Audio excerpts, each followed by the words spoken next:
Buenas tardes a todos. Un gusto para mí en este momento presentar a la doctora María Elisa de Llanos Cruz. Ella es todavía en unos días, sigue siendo residente de cardiología pediátrica del Hospital Nacional Edgardo Revalliati Martins por la Universidad Peruana Cayetana Heredia y en unos días más próxima colega de cardiología pediátrica.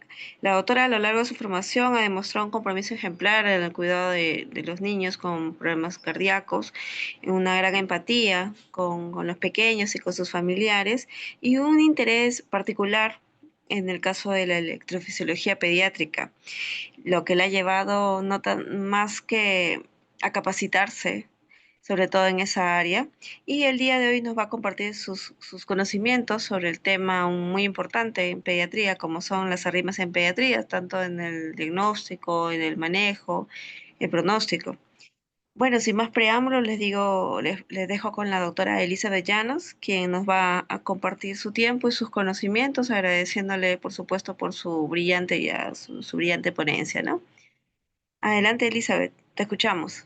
Ante todo, muy buenas tardes a los que se encuentran presentes. Agradecerle también la presentación a la doctora Villantuesta. Yo me siento muy gratificada de poder compartir un poco de lo que he podido aprender en lo largo de lo que es la carrera, la residencia de cardiología pediátrica, y el tema que voy a presentarles el día de hoy son arritmias frecuentes en pediatría. Vamos a empezar con un par de casitos que me parecieron muy interesantes. Son casos de la vida real. Son pacientes que nos llegaron a la emergencia en el Hospital Rebagliati. El primer caso es un pacientito que viene con un tiempo de enfermedad de 3 días, caracterizado por deposiciones semilíquidas, con mocos, sangre, vómitos, hipoactividad, rinorrea y tos productiva, ¿no? Al parecer, todo el cuadro nos impresionaría un cuadro infeccioso, ¿no? Era procedente de Nazca. Nos llegó más o menos en octubre y fue referido con diagnóstico de sepsis probable, punto de partida gastrointestinal y una diarrea aguda infecciosa, ¿no? Ya lo estaban manejando como una sepsis con un punto de partida gastrointestinal. Nosotros, pero sin embargo, lo que llamaba bastante la atención, sobre todo cuando se ve los signos vitales, es que este paciente tenía una frecuencia cardíaca muy alta, ¿no? Nosotros sabemos en pediatría que todas las frecuencias es según al grupo etario. Y el examen físico lo veíamos así.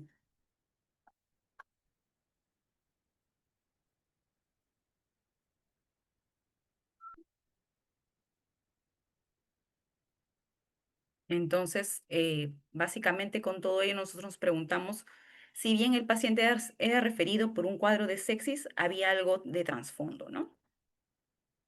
Y este era su EKG.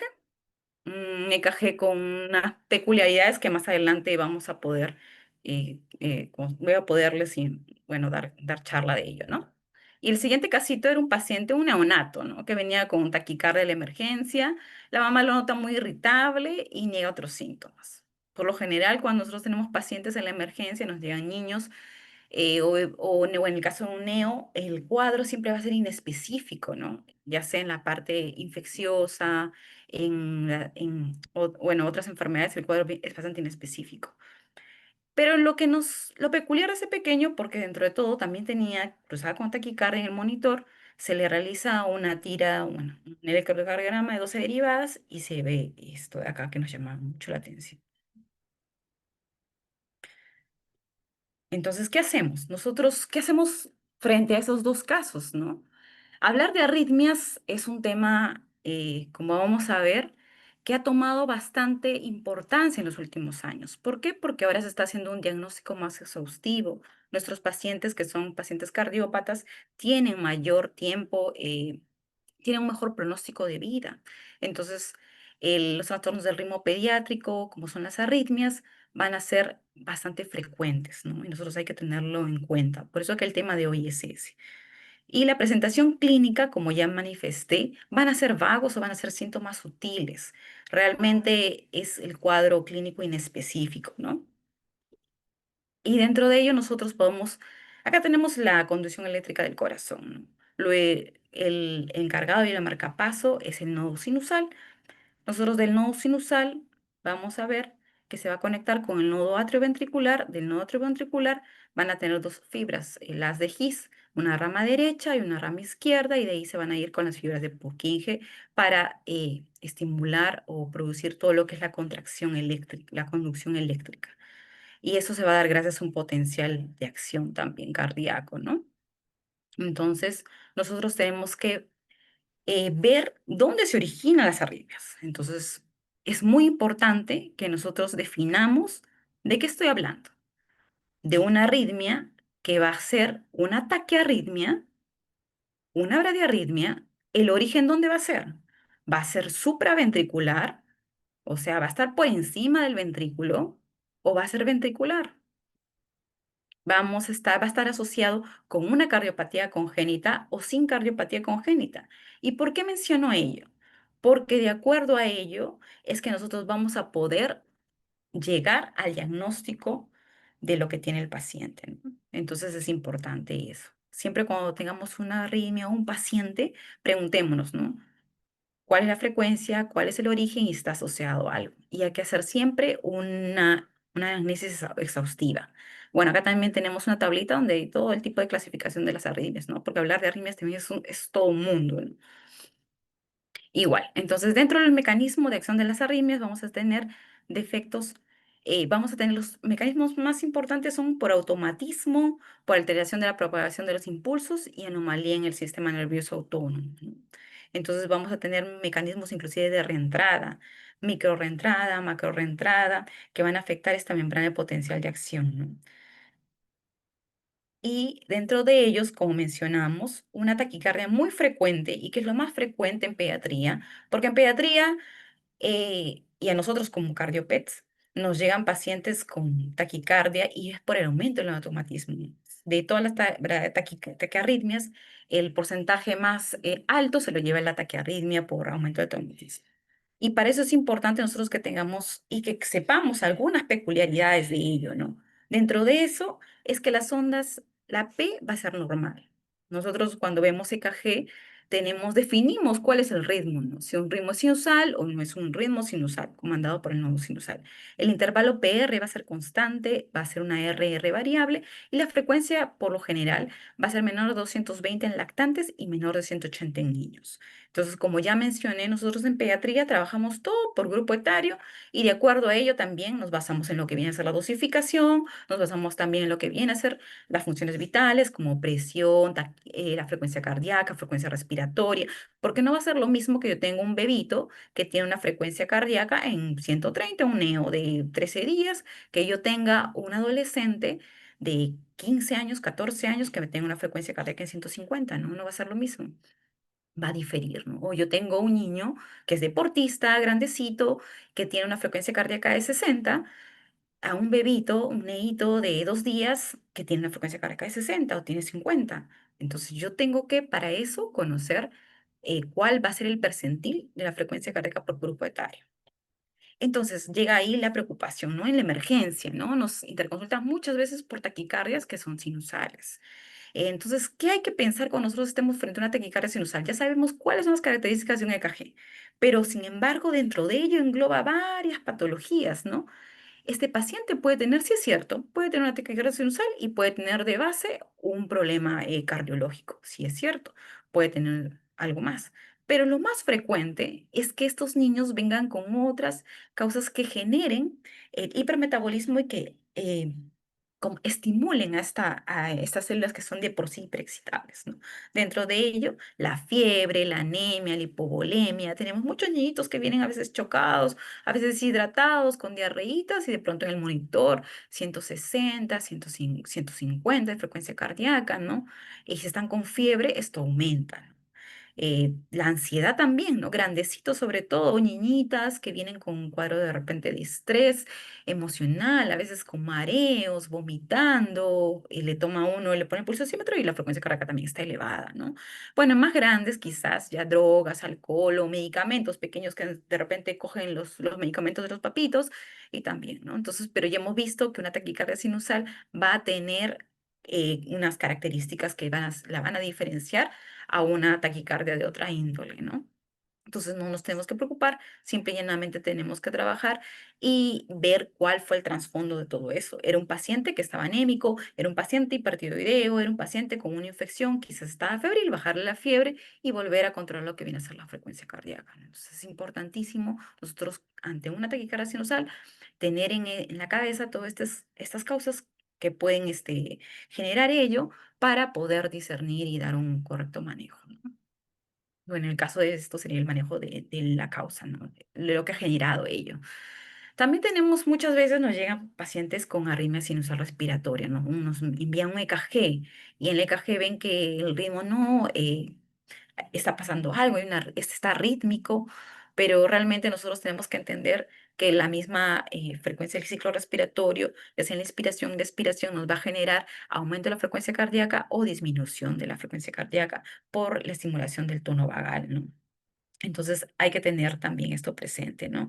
Y las características van a ser que la distancia entre R y R no deben superar el doble de la basal y cada complejo QR se va a ir precedido por una onda P. Nosotros tenemos que tener eh, bueno, en la cabeza y tenemos que tener el detalle de cuál es un ritmo sinusal, ¿no? Entonces, acá vemos que hay una P precedida de su QRS, P precedida de QRS, P precedida de QRS. Y el RR no es constante, no, bueno, pero no pasa más, no es más del doble de la basal, ¿no? Y esto se va a dar por los cambios respiratorios.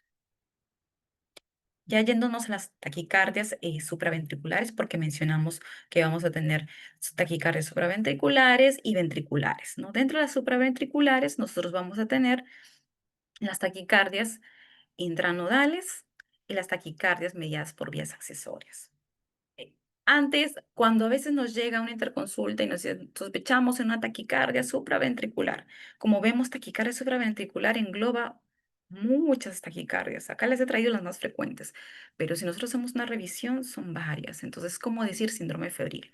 Dentro de las taquicardias supraventriculares tenemos los síndromes, las taquicardias paroxísticas. Las taquicardias paroxísticas, dentro de ellas está la taquicardia intranodal y la taquicardia mediada por vía accesoria.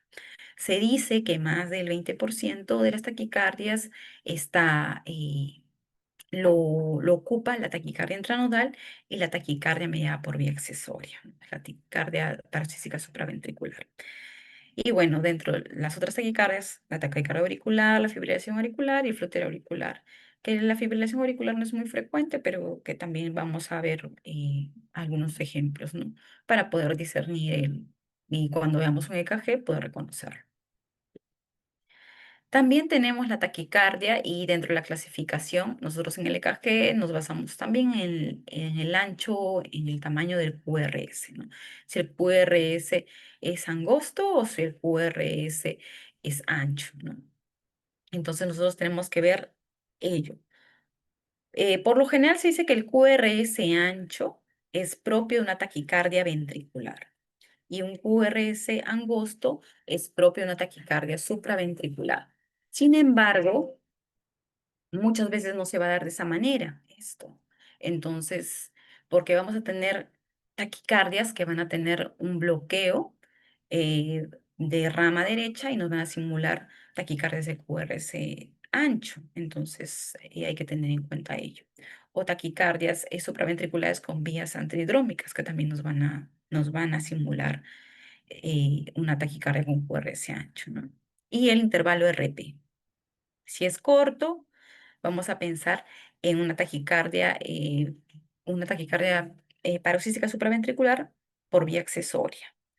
Si el intervalo no es corto, el PR es más grande, pensamos también en taquicardia por una vía ortodrómica.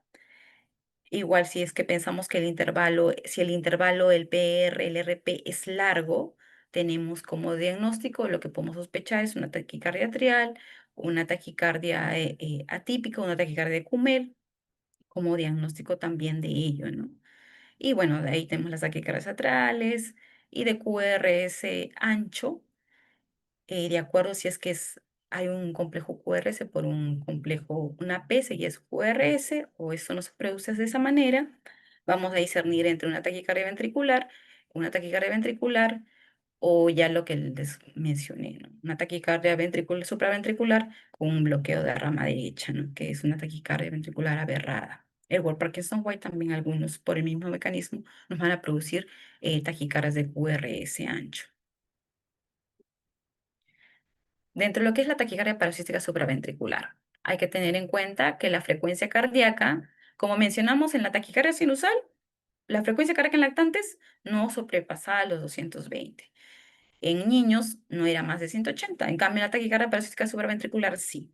Va a ser una frecuencia elevada, vamos a tener en lactantes más de 220, en niños más de 180.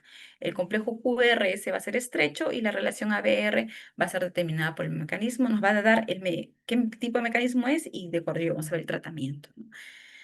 Y el intervalo PR puede estar ausente o también puede ser corto, como vamos a ver en el síndrome de Wolff-Parkinson-White. Es paroxística porque inicia y su final es abrupto. Y acá podemos ver, ¿no? El RP va a ser corto.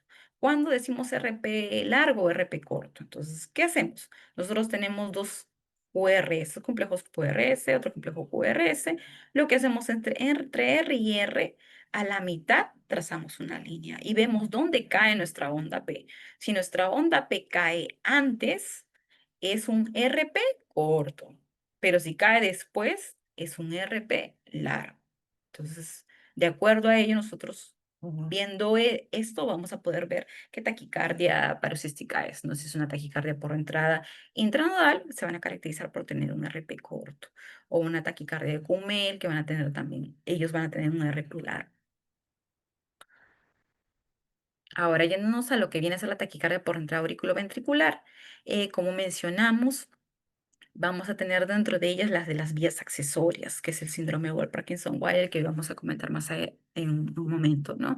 Entonces, van a tener dos vías, una vía antidrómica y una vía ortodrómica, de las cuales les va a permitir hacer del impulso, van a crear un cortocircuito que nos va a simular, de acuerdo a cómo se dé, un QRS estrecho o un QRS ancho, ya sea antidrómica o ortodrómica, ¿no? Eso es importante, ¿por qué? Porque de acuerdo a ello nosotros también vamos a poder discernir en el EKG si se está produciendo de manera antidrómica o anterógrada o retrógrada.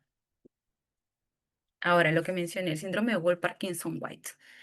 El síndrome de Wolff-Parkinson-White está caracterizado por una fibra o un haz anómalo, que viene a ser el haz de Ken. Entonces, nosotros, bueno, por lo general, en el periodo embrionario van a haber varios haces que van a estar generando, bueno, cuando estamos intraútero, que poco a poco cuando vayamos a que, bueno, nacemos, estos haces se pueden involucionar y que van a generar como una vía de reentrada prácticamente, ¿no? Como un haz que va a permitir que baje el impulso del nodo sinusal al nodo auriculoventricular y por este haz anómalo regrese nuevamente y genere como un mecanismo de reentrada que va a la larga producir esa taquicardia, ¿no? Tenemos el patrón de Wolff-Parkinson-White y un síndrome. Cuando hablamos de patrón, cuando solamente tenemos en el EKG, lo que va a caracterizar este Wolff-Parkinson-White es un PR corto, un QRS ancho y no hay ausencia de síntomas. Ahora, cuando hablamos de un síndrome de Wolff-Parkinson-White, cuando todo ello se va a agregar lo que viene a ser la clínica, taquicardia, dolor torácico, ya sea eso. Entonces, nosotros hablamos de un síndrome de Wolff-Parkinson-White cuando tenemos la clínica y este patrón que vamos a poder apreciar acá. Bueno, como ya mencioné, esta enfermedad se va a relacionar con cardiopatías congénitas y también pueden haber otras enfermedades que también van a poder está relacionado con síndrome de Parkinson-White. Dentro de las cardiopatías congénitas tenemos atresia de la válvula tricúspide, anomalía de Einstein, tetralogía de Fallot, que son bien frecuentes, ¿no? Sobre todo la anomalía de Einstein. Hemos tenido varios pacientes y acá justo tengo una plaquita donde vemos este corazón gigante, no grande, esa cardiomegalia, que hacen estos pequeños como tienen alteración en lo que viene a ser la válvula, el velo septal de la válvula tricúspide, nos va a generar van a generar mecanismos de reentrada, ¿no? Mecanismos de vía accesoria. Entonces, igual otras enfermedades también, ya más alejadas, ¿no? Y posquirúrgicos también. Bueno, lo clásico, o lo que ya mencionamos, cuando nosotros tenemos un EKG, hay que ver primero si el ritmo es sinusal, no es sinusal, evaluar la frecuencia cardíaca Luego de evaluar la frecuencia cardíaca, ver el contexto. Bueno, antes de todo ello, ver el contexto del paciente, ¿no? Y ver qué edad tiene. Entonces acá nosotros podemos apreciar, tenemos un QRS ancho, pero también tenemos que ver cuántos años tiene el paciente, porque el QRS va a variar de acuerdo a la edad del paciente, ¿no? Pero este QRS impresionara que tuviera, como si estuviera ensanchado, pero simula una onda delta, ¿no? Como una D. Entonces eso va a ser lo característico del síndrome o el patrón de Wolff-Parkinson-White. Vemos acá la onda P y no hay un segmento PR, prácticamente es inexistente. Entonces, cuando nosotros tengamos un EKG en el cual vemos que es un PR pequeño, corto, inexistente, como una muesca se ve, un QRS ensanchado para la edad del paciente, hay que sospechar de que este paciente está haciendo un síndrome, un patrón de preexcitación, dentro de ellos el más frecuente, un síndrome de Wolff-Parkinson-White. Ya. Bueno, dentro de lo que estamos mencionando, eh, parte de la taquicardia paroxística supraventricular también viene a ser la taquicardia intranodal. La taquicardia intranodal también. Si la taquicardia paroxística supraventricular necesitaba de un as, en este caso el as de Ken, ¿no? Porque también tenemos otros ases, el as de James, de Mahain. Esa taquicardia se va a dar dentro del nodo, dentro del nodo. Ujú. Ese es el nodo auriculoventricular y va a ser intranodal. Vamos a tener una vía lenta y una vía rápida. Y básicamente lo que nosotros vamos a poder ver dentro de las características es igual, una taquicardia en la cual vamos a tener un QRS angosto, un segmento, un RP, ya sabemos que es un RP corto y la frecuencia cardíaca que va a ser más de 220 y más de 180 en niños más grandecitos. Ya, para ahora la taquicardia auricular. Bueno, la taquicardia auricular, como ya mencioné, tanto la taquicardia por entrada intranodal y la taquicardia por vía accesoria, lo que conocen como el TRIN y el TRAP, van a ser los más frecuentes en pediatría. Es lo que engloba la taquicardia paroxística supraventricular. Pero también no hay que dejar de lado la taquicardia auricular, ¿no? Que nos va, vamos a tener casitos sobre taquicardia auricular. No es lo más frecuente, pero sin embargo sí se va a poder observar casos de ello, ¿no? Y es que es importante también que nosotros podamos conocer. Entonces, dentro de eso, encontré en la bibliografía una memotecnia, ¿no? De las 4 Rs, de lo que viene a ser la taquicardia multifocal atrial y la taquicardia ectópica atrial. R de frecuencia, ¿no? Vamos a tener frecuencia usualmente entre 220 y 300, va a ser regular y el QRS, bueno, va a ser estrecho. QRS estrecho y no va a haber, bueno, la relación con QRSP, vamos a tener la P que va a tener múltiple morfología, o sea, vamos a tener una P que va a ser positiva, una P negativa, va a haber variedad de la onda P y esa es la taquicardia de más difícil manejo. Entonces, si nosotros podemos ver en este EKG, vemos la onda P y la onda P va a tener diversa morfología. Vamos a tener una P negativa, a veces no se va a ver la P va a estar dentro del QRS, a veces va a estar posterior al QRS, ¿no? Entonces va a ser distinto a lo que nosotros teníamos en una taquicardia sinusal o una taquicardia supraventricular paroxística. El flúter auricular. Bueno, el flúter auricular es frecuente, sobre todo no es muy frecuente, pero frecuente en pacientes posoperados. En él vamos a tener un mecanismo de macro reentrada a nivel del istmo cabo-tricuspidio. Entonces la frecuencia también va a oscilar entre 240 y 360. Vamos a tener una P, que bueno, no aparece la onda P, vamos a tener las ondas F de serrucho, ¿no? El intervalo PR va a ser difícil de medir por ello.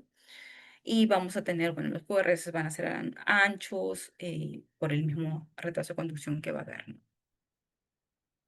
Dentro de los factores de riesgo tenemos los cardiovasculares, como ya mencioné, miocarditis, taponamiento, shock, arritmias del sistema nervioso central, apnea, ya sea endocrinológicos, también la hiponatremia y, bueno, digestivos, hepatitis, ¿no? Dentro de los factores y otros factores de riesgo que van a van a estar dentro de la etiología de Flutter, la tirotoxicosis, la obesidad, la anuncia obstructiva, el síndrome del seno carotidio, pericarditis, hipoxia y alteraciones pulmonares también. Como ya mencioné, lo más frecuente es que esté asociado a pacientes posoperados. Y acá, por ejemplo, tenemos el flúter auricular, ¿no? Las ondas F de serrucho. ¿Sí? Y acá lo que puse es un EKG, si bien el tema es de arritmias más frecuentes y bueno, comprende lo que viene a ser la taquicardia paroxística supraventricular, podemos apreciar la diferencia que hay entre un EKG por flúter auricular, que vemos que las ondas F son más gruesas, en cambio la fibrilación auricular, las ondas son más pequeñas y es más desordenado. El tratamiento de un flúter auricular. Bueno, el tratamiento es restablecer, trabajar con el ritmo y la frecuencia. Nosotros vamos a tener medicamentos para modificar el ritmo y la frecuencia. Dentro de los mecanismos para modificar lo que viene a ser el ritmo, tenemos los de clase 1 lo que sugieren es que sea, si es que el paciente está inestable, es la cardioversión eléctrica, ¿no? Hay medicamentos como profenona, los calcio-antagonistas que nos van a ayudar, pero a la cabeza está lo que viene a ser la cardioversión eléctrica si nosotros tenemos un paciente que tiene flúter y está inestable hemodinámicamente, ¿no? Es la primera opción. ¿Con cuánto? Pues 0,5 a 1 joule por kilo de peso. La taquicardia Cumel la he puesto para que ustedes la puedan, bueno, para que la puedan ver y cuando tengan un EKG también puedan tener conocimiento de ello. No es muy frecuente, ya, no es muy frecuente, pero sin embargo lo grave de esa taquicardia es que va a producir miocardiopatía dilatada, ya va a dilatar las cavidades. Entonces es importante por eso su diagnóstico pronto de estos pacientes. Ya, entonces hablando de la taquicardia de Kumel, bueno, la taquicardia de Kumel, como ya mencioné también, va a ser característica porque van a tener un intervalo RP mayor que PR. Esa va a ser la diferencia, porque las demás características que van a tener, como engloban todas las taquicardias supraventriculares, es, bueno, tener un QRS angosto y la frecuencia cardíaca que ya mencioné, ¿no? Más de 220 o más de 180, ¿no? Pero también vamos a tener P invertidas o las llamadas P retrógradas. Eso va a ser lo característico, sobre todo lo vamos a apreciar en caras inferiores. Y el RR va a ser regular. Ya, la taquicardia ectópica de la unión es la taquicardia más frecuente que también lo he puesto para tratarlo, porque es una taquicardia frecuente, sobre todo en posoperados. Bueno, ahora estoy trabajando en una UCI y realmente hemos tenido varios pacientes que ingresan con posoperados donde se toca sobre todo lo que viene a ser la sección ventrículo arterial, ya sea operados de un CIB o sobre todo los falots, porque esta taquicardia es muy frecuente en pacientes operados por tetralogía de Fallot. Entonces, ¿qué va a caracterizar esta taquicardia, no? Porque es de difícil manejo y porque básicamente, como voy a mencionar, el manejo va a ser distinto. Entonces, es catalogado por aumento de automatismo en la región del nodo auriculoventricular. Está netamente, bueno, ligada a lo que viene a ser una cardiopatía congénita, sobre todo posoperados. El inicio es gradual y va a haber una disociación auriculoventricular y de difícil manejo. Dentro de estas taquicardias, justo encontré un estudio que nos permite ver la frecuencia de las arritmias en los pacientes posoperados. Como ya hemos podido apreciar en la primera parte, taquicardias más frecuentes en pediatría, la taquicardia sinusal por automatismo a la cabeza, de ahí la taquicardia paroxística supraventricular, dentro de ellas taquicardia por reentrada, una vía accesoria, ya sea dentro de ellos el más frecuente, el Wolff-Parkinson-White, pero no es el único porque hay otros síndromes de preexcitación también asociados a otros haces que no sean el haz de Kane, ¿no? Que es el que característico del síndrome de Wolff-Parkinson-White. Y en posoperados bueno, también está lo que es el flúter, la fibrilación, pero el más frecuente es el JET, ¿no? La taquicardia ectópica de la unión. Y como acá mencionamos, si podemos apreciar, tenemos un cuadro, ¿no? Donde se estudió a más o menos un periodo de 5 años y vieron que el 64,9% hacía el JET. Y bueno, estas son las características de cada paciente y es importante también porque donde se halló más pacientes con esta taquicardia, que es el JET, fueron en pacientes con defecto de los ventrículos sectales, los CIVs, ¿no? Pacientes con tetralogía de Fallot y canales atrioventriculares, sobre todo. Transposición de grandes vasos también es muy frecuente, que no solamente se asocia a lo que viene a ser el JET, sino también a otras arritmias. Y dentro de ellas también es importante tener en cuenta cuánto tiempo estuvo en circulación extracorpórea nuestro paciente, ¿no? Por eso es cuánto tiempo estuvo en SEC, tiempo fue el pinzamiento, si hizo algunos problemas, si dentro de sala requirió o no requirió paquete, a qué temperatura salió, ¿no? Eso es importante porque también van a ser factores que van a desencadenar esa taquicardia, que es el jet. Entonces, nosotros, ¿qué tenemos que hacer? Justo acá en esta tablita me pareció muy interesante y la compartí, porque acá nos ponen el tiempo de camplaje, el tiempo de SEC, cuánto duró la cirugía, qué RAS tenía el paciente cuando salió, ¿no? Cuánto se lo anestesió, qué sedación se dio, con qué droga salió, ¿no? Con qué inotrópicos, si estuvo con adrenérgicos, con vasodilatadores. Entonces es importantísimo, ¿por qué? Porque se ha visto estudios en los cuales, como ya mencioné, esta taquicardia va a ser exacerbada por estos medicamentos, ¿no? Entonces lo primero que nosotros tenemos que hacer es bajar y tratar la fiebre, ver si es necesario tener que este paciente necesite todos esos sinotrópicos, ¿no? Es necesario, es un pozo para un CIA, un pozo para un CIB, es realmente necesario que requiera todo ello mi paciente, porque este es un corazón estructuralmente que solamente tenía que tenía un defecto en la estructura, no es que el paciente tuviera algo más, ¿no? Específicamente. Entonces es importante y hay que reevaluar ello. El paciente estuvo con HTP o de repente la cardiopatía que tenía porque muchas veces nos llegan grandecitos con CIA y que ya tienen HTP. La aurícula derecha, ¿cómo estaba? Estaba dilatada, había insuficiencia tricuspidia. Electrolíticamente, ¿cómo está mi paciente? Entonces yo tengo que desde ver todo, ¿no? El contexto y tratarlo desde ello, ¿no? Entonces es importantísimo nosotros manejar, antes de dar un antiarrítmico, manejar el medio, ¿no? El medio en que me encuentro, si está con fiebre, bajarle la fiebre, que tenga normotermia, ver los sinotrópicos, ver que no tenga HTP, y hacerle su ecocardio, ¿no? Por eso los pacientes antes de operarse tienen un ecocardio y post de operarse también, posoperatorio también tienen ecocardiograma. Tomarle agas, electrolitos, sobre todo, no solamente para bajar los parámetros del ventilador mecánico, es darlos, que es lo más importante, ¿no? Nosotros cuando operamos un paciente, lo más importante y lo prioritario es que puedan salir del ventilador mecánico. Y también el AGA nos va a decir cómo está yendo nuestro paciente, ¿no? Pero sin embargo es importante también ver los electrolitos, porque de repente quizás este paciente está con hipocalemia, hiponatremia, entonces hay que tratar o hipomagnesemia, ¿no? De repente, y dentro de lo que viene a ser el tratamiento también de lo que es un JET, es reponerle lo que viene a ser el magnesio, ¿no?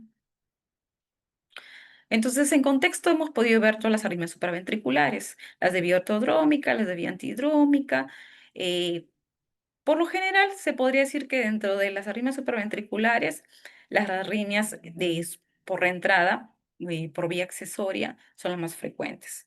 Tenemos también la taquicardia intranodal, que también es frecuente. Entonces, eh, ¿por qué es que tratamos este tema el día de hoy? ¿O por qué es de interés para que nosotros como profesionales de la salud sepamos distinguir o discernir o identificar, sería, ¿no? Cuando un paciente tiene una arritmia que no que sea estudiada más a fondo, pero que requiera y el manejo o por un cardiopediatra o requiera de mayores estudios, ¿no? Por ejemplo, en el caso de una taquicardia sinusal, yo no voy a esmerarme por estudiar algo más, sí, estudiar al paciente quizás porque puede ser, como ya mencioné, que tenga un contexto de alguna alteración metabólica, alteración hormonal, que sea un cuadro infeccioso que esté desencadenando la arritmia, pero yo tengo que tener mucho cuidado, sobre todo cuando este paciente me dé malas red flags, ¿no? Entonces, y muchos de esos pacientes van a estar asintomáticos, ¿no? Porque ya mencionamos que el cuadro, sobre todo cuando son grandecitos, vamos a tener más sintomatología. El mismo niño o la adolescente te va a decir, me duele el pecho, van a venir con un tema de antecedentes de síncopes, o quizás de repente escuchaba música y se desmayaban. Más adelante vamos a poder ver un síndrome en el cual sucede ello, ¿no? Como por ejemplo, pero ¿qué vamos a hacer con el neonato, ¿no? Con el bebito, que realmente lo único que va a manifestar es irritabilidad, llanto, ¿no? Entonces, o distrés respiratorio. Y entonces es importantísimo por eso hacer reconocimiento. ¿Para qué? Para evitar la muerte súbita. Vemos en la tele, ¿no? Que estaba jugando deporte y de pronto falleció. Entonces puede ser que haya estado ella tenía una arritmia, ¿no? Una arritmia ventricular, alguna, de repente, algún bloqueo auriculoventricular completo, ¿no? Entonces, es importantísimo nosotros discernir y poder identificar estas arritmias, ¿no? Yéndonos a la taquicardia ventricular. Bueno, la taquicardia ventricular no es muy frecuente en pediatría, pero sin embargo es la más grave. Básicamente está relacionada con cardiopatías, con cardiopatías congénitas. También puede presentarse un corazón que esté estructuralmente sano, pero que vaya a tener disturbios hidroelectrolíticos, ¿no? Como viene a ser, como ya mencioné, hipocalemia, hipocalcemia. Entonces es importantísimo también que nosotros tengamos en cuenta ello, ¿no? Y hay que siempre buscar cuál es la causa que lo ha desencadenado, ¿no? Siempre es importante ver en qué contexto se dio y cuál es la causa que desencadenó este problema. Dentro de las taquicardias ventriculares tenemos las monomórficas. Las taquicardias ventriculares, con ellas no hay pierde porque es fácil identificarlas, ¿no? Nosotros vemos un EKG, no tiene ritmo sinusal, no hay una concordancia P a B, o sea, y vemos que son QRS, son anchos. Entonces, pero bueno, la diferencia acá es que el QRS es ancho, pero todas son iguales, tienen las mismas características, ¿no? Entonces, y hay la disociación ventricular arterial, como ya mencionamos, ¿no? Entonces, estaremos ante una taquicardia ventricular monomórfica, distinto a una taquicardia ventricular polimórfica, en la cual los complejos van a ser diferentes, ¿no? Pero igual todos caracterizados por un QRS ancho. El síndrome de QT. Bueno, el síndrome de QT no es muy frecuente, pero sin embargo es de bastante importancia, ¿no? Porque este síndrome de QT nos va a llevar a una taquicardia ventricular y a una fibrilación ventricular y una muerte súbita, ¿no? Entonces tenemos nosotros dentro del síndrome de QT el QT largo adquirido y el QT largo congénito. El cutelar congénito es mucho más raro, pero también es importantísimo estudiarlo. Y el cutelar adquirido se va a dar por todos esos medicamentos. A veces nos interconsultan también por ello, ¿no? Pacientes que hacen hipocalcemia, hipomagnesemia, hipopotasemia, o de repente problemas en lo que vienen a ser las proteínas, ¿no? Y hay algunos fármacos que también hay que tenerlos en cuenta que nos van a prolongar lo que es el QT, ¿no? Sobre todo si combinamos estos medicamentos, vamos a tener un síndrome de QT muy evidente, ¿no? Dentro de ellos los macrólidos, las quinolonas, antibióticos, antiarrítmicos de primera clase, antidepresivos, los antidepresivos tricíclicos. Entonces es importante ello, ¿no? También cuando vayamos a prescribir un medicamento. Y el QT largo congénito, como ya vamos a apreciar, se divide en QT1, QT2 y QT3. Y van a tener, como podemos apreciar en esta tablita, algunas características. Pero para eso es importante nosotros saber medir lo que es un QT, ¿no?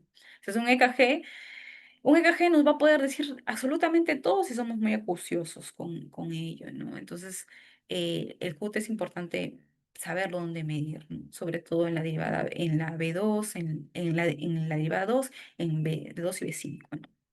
Es importante. Y ya sea un síndrome de QT1, QT2 o QT3, nosotros vamos a poder hacer el diagnóstico adecuado, ¿no? Dentro de lo que mencionamos, el síndrome de QT, nosotros vamos a tener el QT1, el QT2 y el QT3. Y se va a dar por trastornos, dentro de ellos van a estar implicados algunos hidrogeniones, ¿no? Entre ellos el sodio, en el caso del síndrome QT1 el potasio, en el QT2 también el potasio y en el QT3 el sodio. Y vamos a poder apreciar algunas características, ¿no? Y sobre todo algunos desencadenantes. A veces dicen, bueno, mi hijo estaba haciendo deporte y de pronto sintió palpitaciones y se desmayó. O mi hijo estaba nadando, sintió palpitaciones y se desmayó. Entonces, algunos, sobre todo, bueno, en este cuadrito podemos apreciar que ya sea el ejercicio lo va a desencadenar. Y lo que vamos a ver, y para poder discernir entre un QT1, un QT2 y un QT3, porque nosotros vamos a poder saber si el potasio o el sodio está alterado, ¿no? Pero sin embargo, vamos a ver la característica de lo que viene a ser nuestra onda T. En el QT1 nuestra onda T va a ser más picuda y en el QT2 vamos a tener una onda T como mellada, más planita y va a ser mellada. QT1, una onda T picuda como una cumbre. QT2, una onda T mellada, bifásica también le dicen. Y QT3 vamos a tener que dentro del QRS al T va a haber un espacio muy prolongado y va a ser una línea va a ser mayor de su percentil eléctrica y no va a ser, la onda T no va a estar muy elevada como en el QT1, ¿no?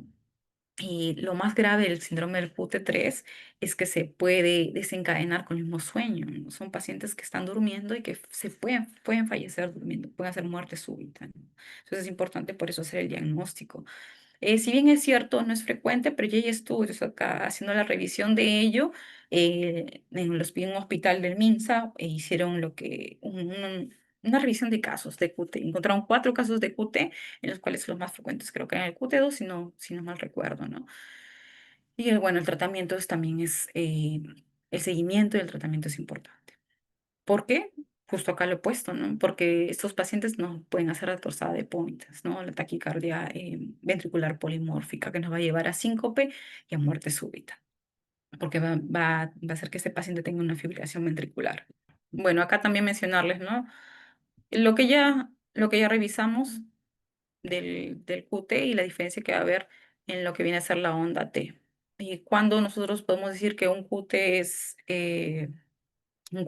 prolongado o largo cuando es mayor de 460, ya sea en mujeres o más de 440, bueno, en mujeres y más de 440 en niños. Ujú. Entonces, hay formas de medir el QT. Y bueno, ahora hay calculadoras para medir el QT, pero lo ideal es que nosotros utilicemos la fórmula de base para poder medir el QT. Y ya mencionamos, ¿no? Que muchos de ellos van a estar asintomáticos, podemos tener palpitaciones, sobre todo los grandecitos, y algunos van a presentar con muerte súbita. Bueno, vamos a tener pacientes muchos de ellos no van a poder ser diagnosticados, no van a llegar muy mal a la emergencia. Lo puse al final, pero es lo más frecuente que nos llega en pediatría. Bueno, en pediatría, en cardiopediatría, creo que todos lo hemos visto. En los extrasístoles, tanto ventriculares como supraventriculares. Son contracciones prematuras que pueden estar aisladas, que son inofensivas, sobre todo las supraventriculares, que es normal encontrarlas, excepto las ventriculares, sobre todo cuando se asocia a una carga muy alta, ¿no? Nosotros cuando tenemos estas sístoles, sobre todo ventriculares, nosotros mandamos a hacerle un holter para poder ver cuánto es la carga. Nosotros bueno, hablamos de carga alta cuando en un estudio nosotros encontramos más del 10% de estas sístoles ventriculares, ¿no? Entonces, a esos pacientes sí hay que hacerle seguimiento y a esos pacientes también se les da tratamiento, ¿no? Pero si tenemos un extrasístole aislado, no, es una contracción prematura, ¿no? Van a crecer y no van a tener más adelante no va a haber ello, ¿no? Y no le genera tampoco sintomatología, ¿no? Igual en los supraventriculares tampoco, ¿no? A menos que la carga sea alta y esté asociada a otra enfermedad, ¿no? Porque muchos de estos extrasístoles también, bueno, por lo general la mayoría de estos extrasístoles, si la carga es alta, van a generar ya sea taquicardias paroxísticas supraventriculares por vía accesoria o taquicardias intranodales también, porque van a ser el estímulo generador de ello, ¿no? Entonces, por eso que es importantísimo también cuando tengamos un paciente que esté sintomático y cuando la carga sea alta de los extrasístoles, ¿no? Ya. Bueno, ahora nosotros ¿qué hacemos en la emergencia, no? Ya hemos hablado un poco de lo que viene a ser las arritmias más frecuentes, pero ¿qué vamos a hacer si estamos en la emergencia? Lo importante, guardar la calma. Lo siguiente es manejar mi triángulo de evaluación pediátrica. Eso es lo más importante. Nosotros tenemos que ver cómo está nuestro paciente, si está estable o no está estable hemodinámicamente. Ya después de eso, lo siguiente importante, bueno, ya vimos los antecedentes, vimos cómo está, si es estable, mi paciente lo estabilizamos, un EKG de 12 derivadas. Pasa que a veces nos mandan el registro de un monitor o la foto de una sola, de la de dos, una sola derivada, y eso no es lo ideal, ¿no? Lo ideal es tener las 12 derivadas para por nosotros hacer o evidenciar con mayor exactitud el tipo de arritmia que tiene nuestro paciente, ¿no? Pero no, eso no debe de evitar que se haga el manejo inicial. Entonces, justo acá tenemos una tablita, bueno, un recuadro, donde nosotros podemos ver si el paciente tiene alguna cardiopatía conocida, ¿no? Tiene alguna cardiopatía, está en falla cardíaca, está haciendo arritmia, no. Hay que ver cómo están los latidos cardíacos, si son más de 160 o más de 180 en niños grandes, adolescentes, o más de 220 en lactantes. Sí, no. ¿Es de QRS angosto? ¿Es de QRS ancho? Dentro de los QRS angosto, ¿cómo está la P? ¿Está presente? ¿No está presente? Sí está presente. Es una taquicardia sinusal, quizás que es un niño que está con diarrea y que ha venido chocado, o está con una hemorragia, o tiene otra, o está febril, séptico, entonces está haciendo un shock distributivo de repente, o otra cosa, entonces hay que preguntarnos ello. Y si no está presente, ver que no es una taquicardia tipo Humelo, de repente la P es retrógrada, o la P es una P oculta, por una vía oculta. Ahora, si tenemos un paciente que tiene un QRS ancho, pensaremos que está haciendo una taquicardia ventricular, pero hay taquicardias, como ya mencioné, que están asociadas supraventriculares con bloqueo de rama derecha que van a simular un QRS ancho. Entonces, hay que tener en cuenta ello, ¿no? Y bueno, la torsada de Point es con una taquicardia ventricular polimórfica, o bueno, las taquicardias supraventriculares con aberrancia. ¿Hay signos de shock? No hay signos de shock. Si hay signos de shock, hay que tratar el shock. Hay que manejar y estabilizar al paciente. No hay signos de shock, considero otras causas de taquicardia, pero si se fijan acá, lo más importante es estabilizar a mi paciente. Ahora hay guías, ¿no? Hay guías sobre todo para el manejo de la taquicardia paroxística supraventricular, la taquicardia en pediatría, ¿no? Y el primer tratamiento viene a ser las maniobras vagales y tenemos una taquicardia paroxística supraventricular, pero antiguamente se decía que tenías que hacerle masaje carotidio, masaje ocular, ¿no?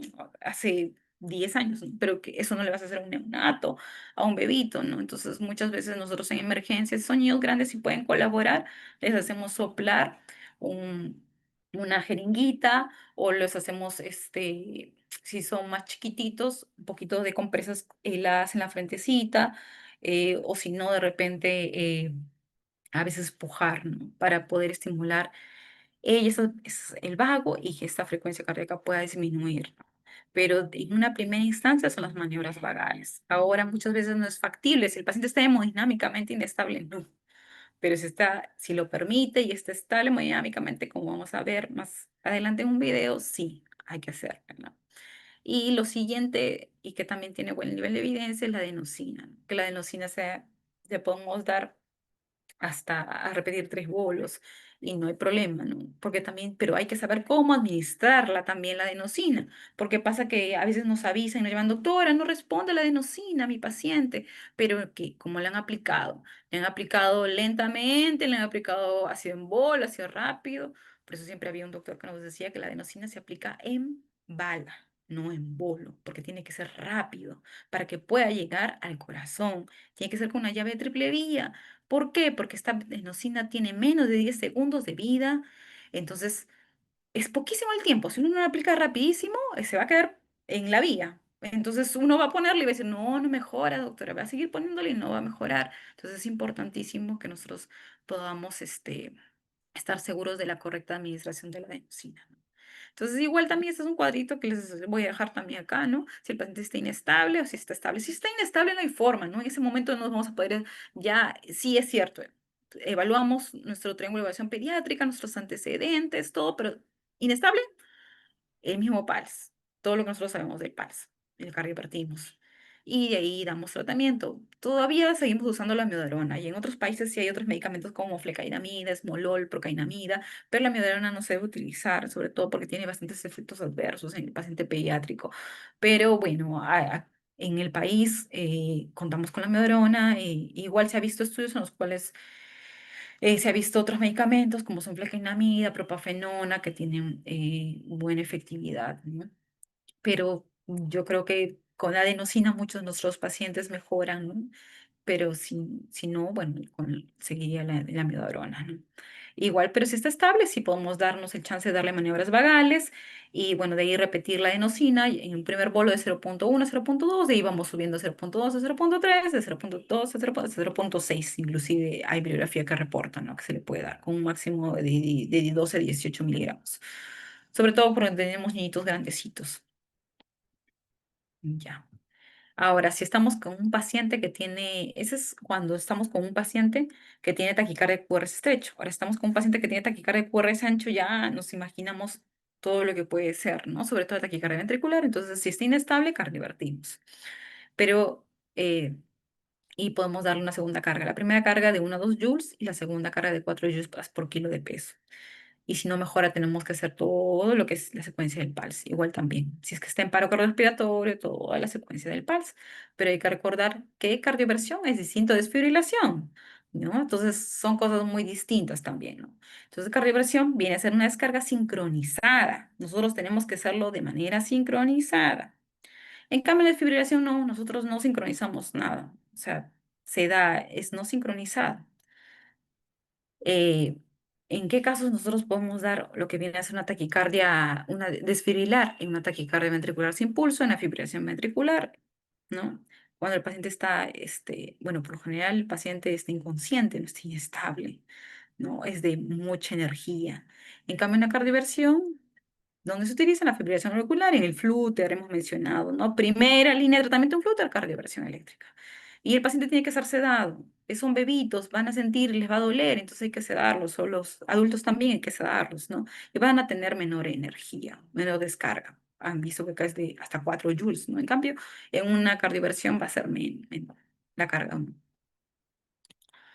Este es un videíto para que vean lo que es la maniobra de Valsalva modificada, pero es en el adulto. Igual también se puede hacer en niñitos, ¿no? Si es que el niño es estable.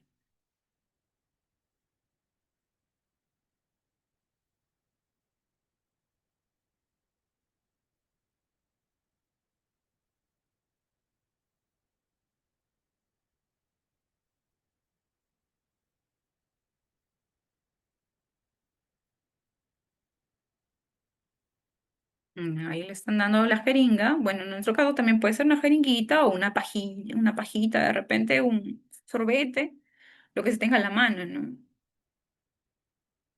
Por eso si el paciente, y menciono, lo vuelvo a mencionar, si el paciente se encuentra estable y se lo pone en posición de tender el embur y de ahí se lo levantan. Y muchas veces con maniobras vagales, sobre todo como eh, sobre todo con ello, ¿no?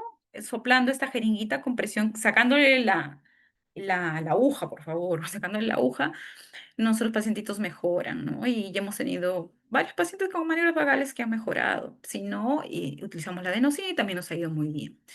Bueno, no tan, ponerle hielo no hablo que lo van a poner así, ¿no? Al bebito, ¿no? Pero sí, a veces unas compresitas en la frentecita se les puede poner, ¿no? Y eso puede ayudar bastante. La adenosina, bolo, rápido. Por eso que como ven acá ustedes, tenemos que tener una llave triple vía, la enfermera que esté apoyándonos o nosotros, si es que estamos solos, quizás tratarlo de pasar en bolo, ¿no? Lo ideal sería que estén acompañados de un personal, pues, ¿no? Para que lo pueda aplicar.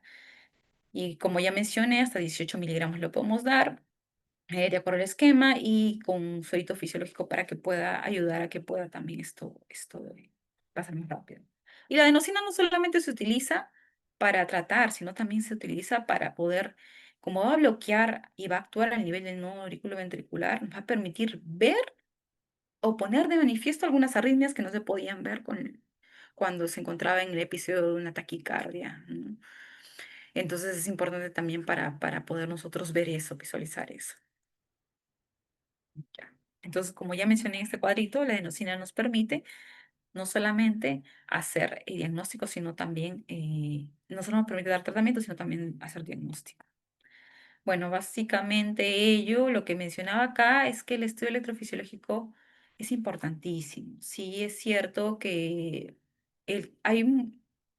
con los años y haciendo revisiones, ahora hay más opciones de tratamiento para nuestros pacientes pediátricos que tienen arritmias, ¿no? Sin embargo, todos los estudios, las cortes son pequeñas y a veces tenemos que extrapolar medicamentos para nuestros pacientes. Sin embargo, someter o bueno, cambiarles el estilo de vida y que estos pacientes estén no condenados, sino que tengan que tomar un tratamiento. Sabemos que muchos de ellos son niños, entonces o a veces no lo van a seguir o a veces van a dejar el tratamiento.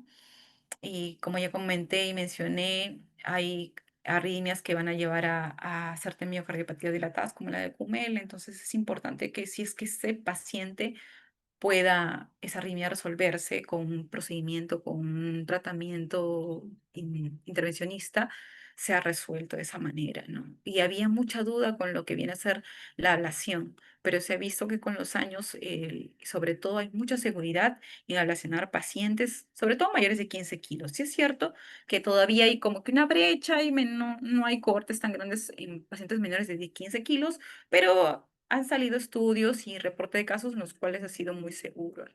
Entonces, hay que evaluar siempre riesgo-beneficio, ¿no? Y ver qué arritmias, sobre todo las asociadas a cardiopatías congénitas, como está en este cuadro de acá, ¿no? En este artículo, la Sociedad Europea ha hecho varias revisiones de lo que viene a ser la ablación en los niños, ¿no? Y en pacientes con cardiopatías de primera instancia y es el primer manejo en taquicardias ventriculares también, ¿no? En algunas taquicardias supraventriculares también, el síndrome de Wolff-Parkinson-White. ¿Por qué? Porque el síndrome de Wolff-Parkinson-White, si bien hemos visto que se nos va a presentar como una taquicardia paroxística supraventricular, puede virar a una FB. Entonces, y hacernos muerte súbita. Y muchos de ellos van a llegar muy mal, ¿no? Entonces es importantísimo que en ellos esperar, bueno, el tiempo, ¿no? Se dice que se espera a veces en los niñitos, sobre todo que tienen diagnóstico de Parkinson-White, 2 años, porque como es un anómalo, puede involucionar. Pero en aquellos pacientes que llegan a la emergencia, que no van bien con tratamiento, yo creo que la primera opción sería una ablación, ¿no? Para que esos pacientes no hagan otras complicaciones por ello, ¿no? Entonces es importante, y acá les he dejado varios artículos, ¿no? Y las revisiones que hay sobre lo que viene a ser el estudio electrofisiológico y la ablación, ¿no? Hacemos el estudio y ahí vemos la vía y la podemos ablacionar y con eso tratamos todo, ¿no? Tratamos el problema, ¿no? Entonces es importantísimo que se cambie la cultura de repente de ser, no más, de ser más invasivos, ¿no? Pero por el bien del paciente. Bueno, dentro de las bradiarritmias, ya para terminar, la más frecuente es la bradicardia sinusal y también es lo que más nos llega a emergencia, las mayores interconsultas sobre ello, ¿no? Y hay que ver que puede ser por muchas causas, ¿no? Y por estímulos, por una vagatonía, deportistas, por hipotiroidismo, pero lo más grave sería que sea un síndrome de hipertensión endocrinal, que también nos ha llegado. Ahora les voy a mostrar un caso, ¿no? Por fármacos, beta bloqueantes o por bloqueos auriculoventriculares, ¿no? Y bueno, recordar que también dentro del PAS está, pero que son causas de emergencia: hipoxia, hipovolemia, acidosis, hipoglicemia, tóxicos, taponamiento cardíaco, todo ello traumas, todo ello también nos van a hacer una bradicardia sinusal. Y eso es una emergencia, ¿no? Distinto a que sea otra causa, ¿no? De la bradicardia. O deportistas, ¿no? Y eso es caso de la vida real. Nos llega a veces niñitas de 14 años con diagnóstico de anorexia. Vemos un EKG y una bradicardia marcada. ¿Por qué? Por trastornos hidroelectrolíticos. Y justo acá, en este artículo bien bonito, nos retracta todo, nos relata todo lo que puede hacer una paciente con un trastorno tipo alimentario, tipo anorexia, y la implicancia que va a haber en el EKG, ¿no? Entonces, bueno, la bradicardia sinusal está, pero por los trastornos hidroelectrolíticos vamos a tener todo, es un PR corto, PR largo, QR estrecho. Entonces es importante también tenerlo en cuenta. Ese es un caso de la vida real. Un paciente de 10 años con antecedente de hidrocefalia, portador de un sistema de derivación ventriculoperitoneal, madre de otra emergencia porque la nota sonolienta, ¿no? Y visión borrosa y cefalea.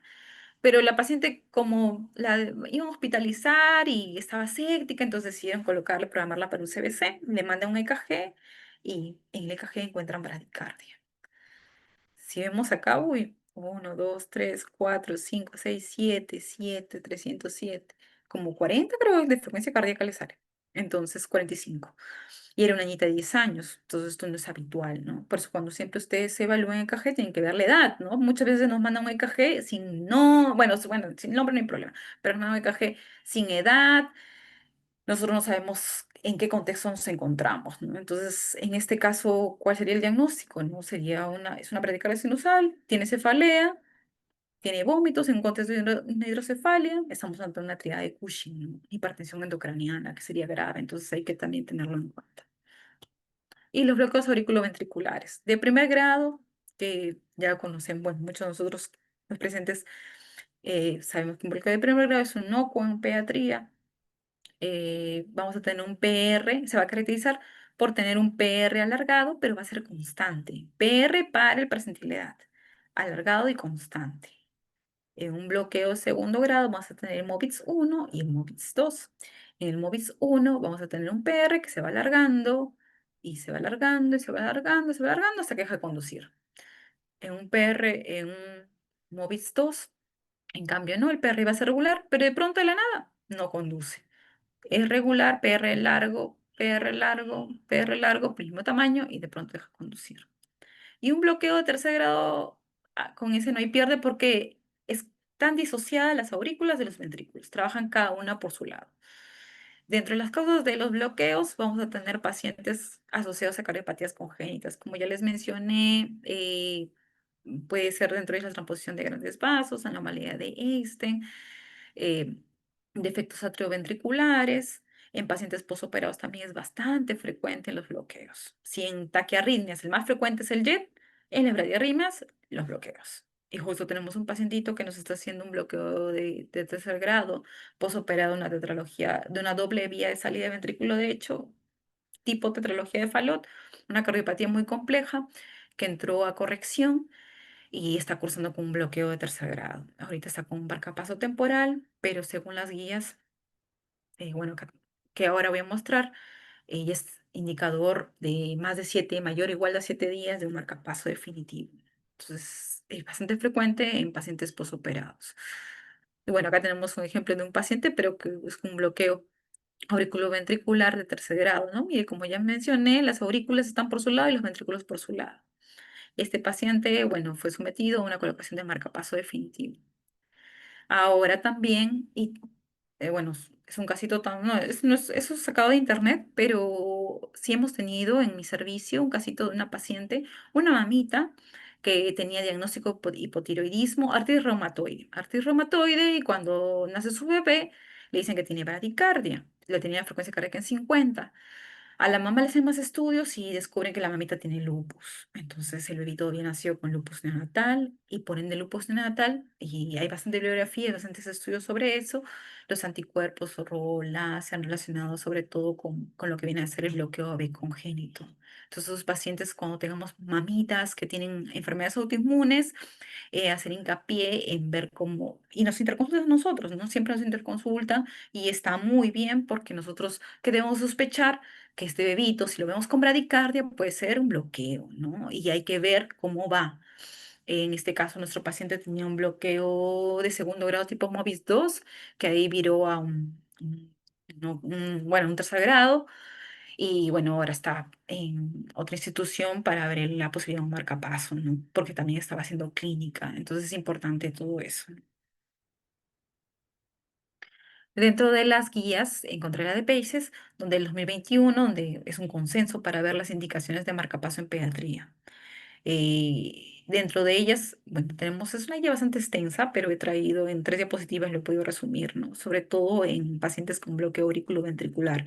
Si tenemos un paciente con bloqueo auriculoventricular completo, no hay forma. Es un paciente que tiene que colocarse un marcapaso. Si es un paciente con un bloqueo 2-2, pero que es asintomático también. Si es un paciente que tiene posoperado, y justo lo que comentamos, con posoperado y hace un bloqueo persistente, nosotros tenemos que darle el chance de 7 a 10 días. Si después de 7 días de esta cirugía no permite o sigue bloqueado, también es candidato a un marcapaso. Y bueno, es con una recomendación clase 1. Enfermedades también, cardiopatías congénitas también. Sobre todo pacientes con sintomáticos y con cardiopatías. Bueno, dentro de ellas, eh, si se trata de un neonato, si se trata de un neonato, clínica que tenga una frecuencia cardíaca menor de 60, ¿no? Pero sobre todo los que están asociados con cardiopatías congénitas. En la bradicardia, igual el algoritmo del PALS, lo más importante es la oxigenación, el triángulo de evaluación de emergencia pediátrica. Y bueno, si está con bradicardia vagal, atropina. Si la bradicardia persistente, también podemos utilizar adrenalina. Ya, y ahora ya para terminar, justo quería mostrarles el caso uno, ¿no? El caso uno es un paciente que nos llegó a emergencia, fue referido, pero fue referido porque encontraron la taquicardia.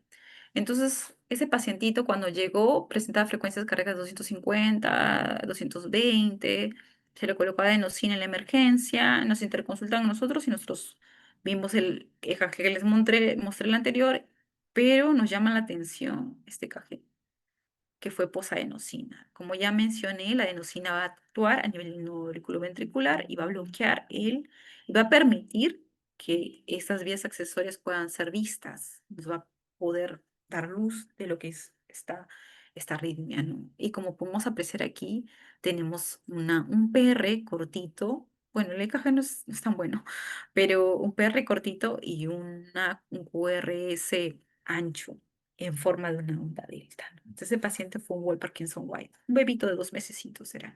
Al final, el bebito también está ahorita siendo seguido y hay que ver cómo va. Bueno, salió estable, pero si este bebito continúa haciendo estas crisis, que valorar la ablación.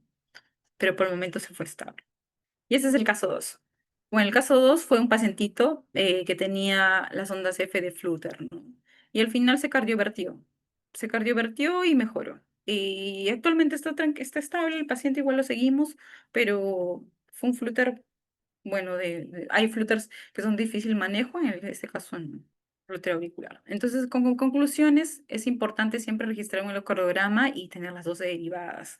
Un registro de monitor no nos va a poder no nos va a poder mostrar todas las derivadas que son importantes para ello, ¿no? Por ejemplo, para medir el QT, para ver el PR, la onda delta, si tiene un RP o un PR largo, con una sola tira no va a ser factible. Sí es cierto, sí se puede hacer el diagnóstico, sí, pero no es lo ideal, ¿no? También la adenosina, no lo vamos, eso lo vamos a usar para tratar, sí, pero también nos puede mostrar otras arritmias. La ablación. La ablación es una estrategia segura y con buenos resultados, así que no tengan miedo y a los papitos cuando de repente lleguen a la consulta y sean referidos a cardioped, explicarles, ¿no? Que sí, dentro de las opciones, porque muchas veces los papitos vienen a la consulta y se les explica que es una arritmia que tiene que ser ablacionada, retornan preocupadísimos, ¿no? Pero los beneficios a posteriori son muy grandes. Y el diagnóstico precoz va a salvar vidas, ¿no? Eso es importantísimo por ser el diagnóstico precoz. Y otra cosa más que quería mencionarles es que no tratamos electrocardiogramas, tratamos pacientes. Y creo que es el mensaje, ¿no? Nosotros no vamos a ver una tira de EKG y vamos a decir es una bradicardia, es una taquicardia. No, hay que ver al paciente en su contexto, en el contexto que hay, ver los antecedentes, ver qué es lo que puede haber exacerbado esa taquicardia, esa taquiarritmia o bradiarritmia, ver el contexto de ello, ¿no? Ujú. Y bueno, agradecerles, este es mi servicio de cardiología pediátrica y nada, gracias